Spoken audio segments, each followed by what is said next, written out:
¿Qué onda, escroleros? Bienvenidos a un lunes más de libros. Estamos bien contentos porque hoy tenemos pues una invitada que la verdad es que es como de manteles largos y es que vamos a hablar hoy de poesía y como ya les hemos comentado un poco, ¿no? La poesía tiene muchas aristas, muchos tintes y es por esto que hoy vamos a hablar con Elisa Díaz Castelo, que es poeta y tiene pues una larga trayectoria. Elisa, muy buenas noches, buenos días. Gracias por estar con nosotros aquí. Hola, Monse, muchísimas gracias por la invitación. Va a ser un gusto platicar contigo sobre Principia.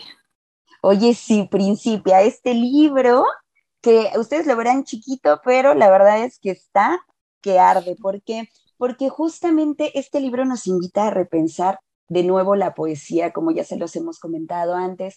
Se puede hablar de poesía en muchos esquemas y este libro, que justamente ahorita hablaremos del título contigo, pero nos introduces de una manera pues muy científica, digamos, ¿no? Desde muchos lados de la ciencia al cuerpo y a casi la existencia misma o a la no existencia incluso. Cuéntanos un poquito sobre este libro, Elisa.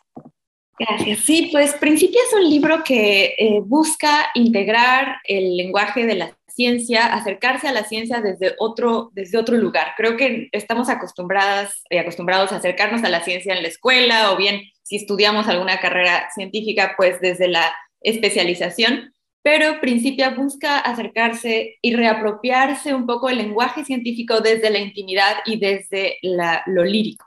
Entonces, se basa en la idea de que tanto la ciencia como la poesía se basan en la premisa del asombro, ¿no? El asombro es esta fuerza cardinal que lleva a la poesía y que lleva también a la ciencia a descubrir y a preguntarse por cosas. Entonces, busco partir de ese asombro primigenio para escribir poemas que tienen algo que ver con la ciencia.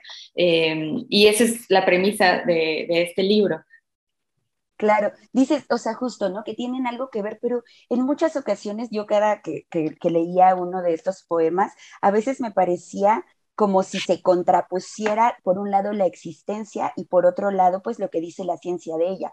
Pero al final también había puntos en los que convergían y no necesariamente refutaba una cosa a la otra, ¿no? Entonces eso me pareció muy interesante. O sea, ¿en qué momento tú pensaste en eso? ¿Cómo lo planteaste al escribir todos estos poemas?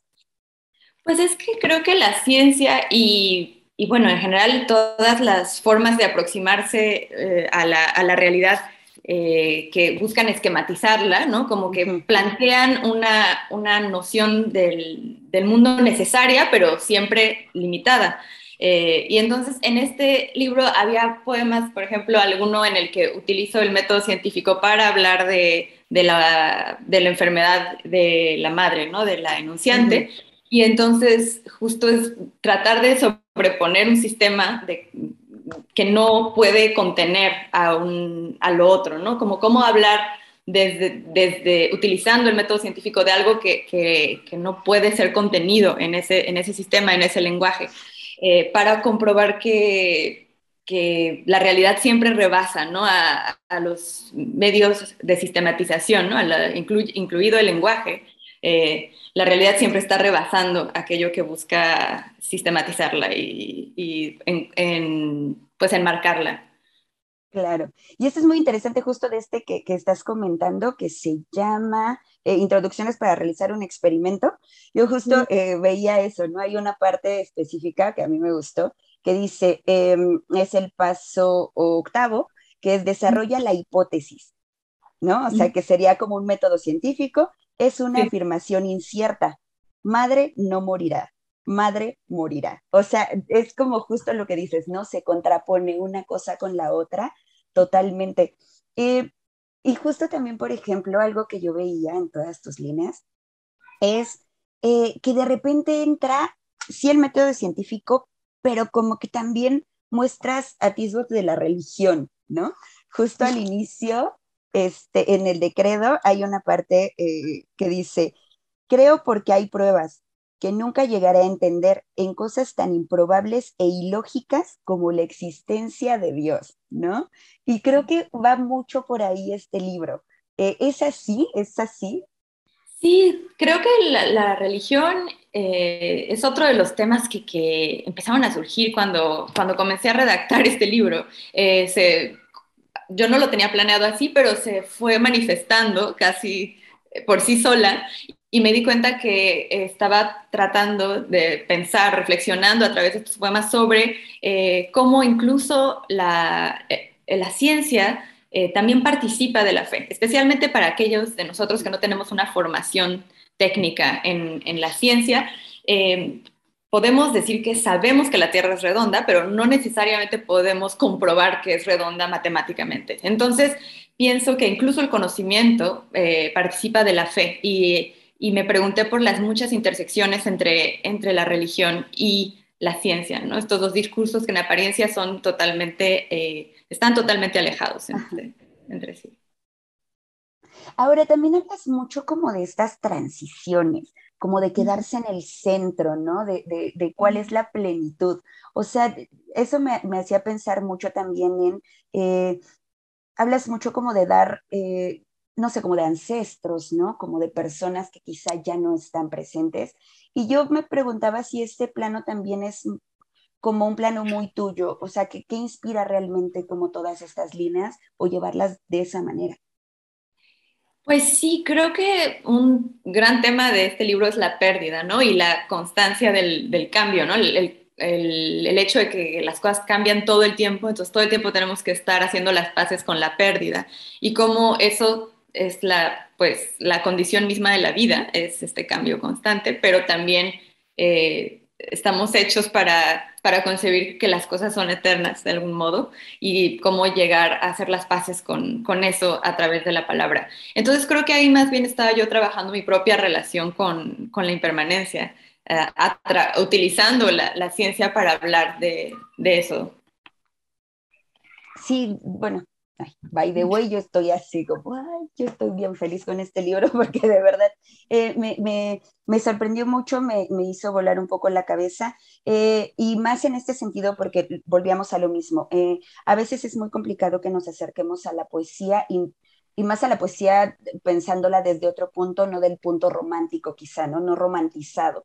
Entonces, ¿tú cómo creo que este libro nos ayuda también a acercarnos desde la ciencia a la poesía y la poesía a la ciencia, y eso está padre, ¿no? Es un ir y venir.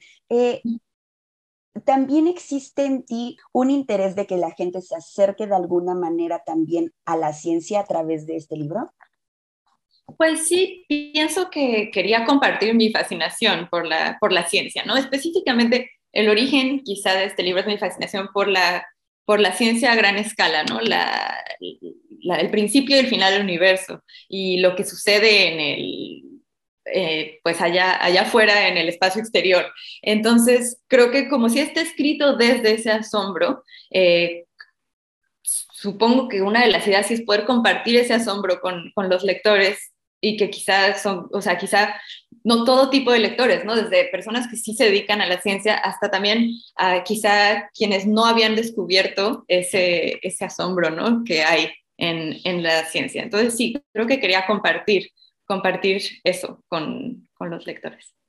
Oye, y justo en esta fascinación que tú tienes por la ciencia, ¿no te pareció increíble o qué te pareció más bien el hecho de encontrar algunas palabras, ¿no? A nivel científico que a lo mejor no entendemos de primera mano, pero que, o sea, quedaban perfectamente con ciertas situaciones y todo. O sea, ¿cómo llegaste a esas palabras? Porque sí debe ser una búsqueda bastante interesante. Pues creo que es una muy buena pregunta porque creo que ese es el origen de mi fascinación por este discurso, porque yo cuando mis padres son médicos y cuando era niña recuerdo escucharlos hablando de temas científicos con palabras que no entendía. Entonces yo recuerdo escuchar estas palabras en el aire vacías de significado y eran solamente sonido, ¿no? Y finalmente eso fue una primera aproximación a la poesía porque el lenguaje poético, al menos el que más me gusta, es el que también está muy aliado con el sonido, ¿no? Con la materialidad de la palabra. Y entonces mi primera aproximación a estas palabras vacías me acercó también a la poesía y me hizo ver que hay un vínculo entre esos dos mundos. Pensé, por ejemplo, en la palabra benzodiazepina, ¿no? Ese tipo de palabras que en realidad uno podría pensar que son feas, pero yo al escucharlas por primera vez solo tenía su sonido y me pareció hermoso. Y a partir de también esa fascinación por las palabras extrañas del lenguaje científico, pues decidí tratar de integrarlas a lo poético, que bueno, no es la primera vez, hay también una escuela de poetas que lo han intentado antes que yo, ¿no? Y que lo hacen súper bien, también como Gerardo Denis, que se deleita mucho en esas palabras técnicas, pero pues yo también, o sea, también comparto esa fascinación. Y se nota mucho tu fascinación aquí en Principia. Y rapidísimo, nada más platicar un poquito del título, ¿no? Que creo que va totalmente pues aunado a la temática de este poemario, que además, o sea, y no solo al tema, sino a la búsqueda o al cómo quieren, ¿no? Este libro que en algún momento, bueno, contiene las leyes, ¿no? De movimiento del mundo de Isaac Newton. Platícanos un poquito la interrelación que tiene con este título. Pues sí, el título es una referencia a la Principia Matemática de Isaac Newton, ¿no? Pero se me ocurrió ponerle solo Principia y insistir en que se pronunciara como si fuera una palabra en español, o sea, no en la pronunciación latina, sino la pronunciación en español, porque me pareció muy bella la idea de un principio sustantivo, de un principio femenino, ¿no? Finalmente es un libro escrito desde mi propia perspectiva como mujer y creo que la relación con el cuerpo es patente en el libro. Realmente me interesa mucho escribir desde el cuerpo y desde mi cuerpo de mujer, ¿no? Entonces era importante para mí ese pequeño guiño a un principio femenino. Claro, pues nosotros aquí en Scroll and Tap tenemos una sección final que es justo para invitarlos a comprar y se llama el caguamómetro. Entonces, básicamente es cuántas caguamas no se van a comprar, pero sí se van a comprar este libro o a cuánto equivale. ¿Tú a cuántas caguamas crees que equivalga este libro? Híjole. ¿Cómo cuánto está la caguama? Es que la caguama ahorita como a cuánto está, como a... Está como a 34 más o menos, es nuestra media. Ok, yo diría que como, híjole, como a 8 caguamas. 5.8, o sea, todavía menos. Así es que reduzcan su alcoholismo, vengan mejor a comprar el libro. Ya si no, pues ya se compran unas 7 caguamas, no hay ningún problema, ya se toman una mientras lo leen. Es un libro que realmente se les va a ir como agua. Me gustaría destacar también la edición, porque cada una de las temáticas creo que también es como la manera en la que está como puesto, ¿no? Dentro del marco de cada una de las páginas. Entonces, todo está como en un conjunto perfecto, creo yo. Así es que nosotros recomendamos totalmente este libro, lo repetimos completito, es Principia de Elisa Díaz Castelo. ¿Algo más que quieras agregar, querida Elisa? Bueno, nada más decir que tiene también algunas ilustraciones de Jorge Brosón, nada más, y la portada también que quedó muy bella. Sí, bueno, cabe destacar que es de el sello Elefanta Ediciones, de esta colección de poesía, de verdad, búsquenla, es muy agradable de leerse también, o sea, toda la colección, ¿no? Así es Sí. que no se lo pierdan. Elisa, yo te agradezco muchísimo el tiempo que nos has brindado aquí en Scroll and Tap y en dónde te podemos encontrar, en dónde te podemos seguir todo lo que estás haciendo. Ay, muchas gracias, Monse. Pues estoy en Facebook como Elisa Díaz Castelo, en Twitter como Elisa Karine, que es Karinae, y luego acabo de abrir Instagram hace como un mes y estoy como alias-animalia. Ahí me pueden encontrar. Buenísimo, Elisa. Nosotros te agradecemos muchísimo y esperamos conversar contigo pues, en ocasiones posteriores. Muchísimas gracias, Monse. Gracias. Bye, scrolleros. Adiós.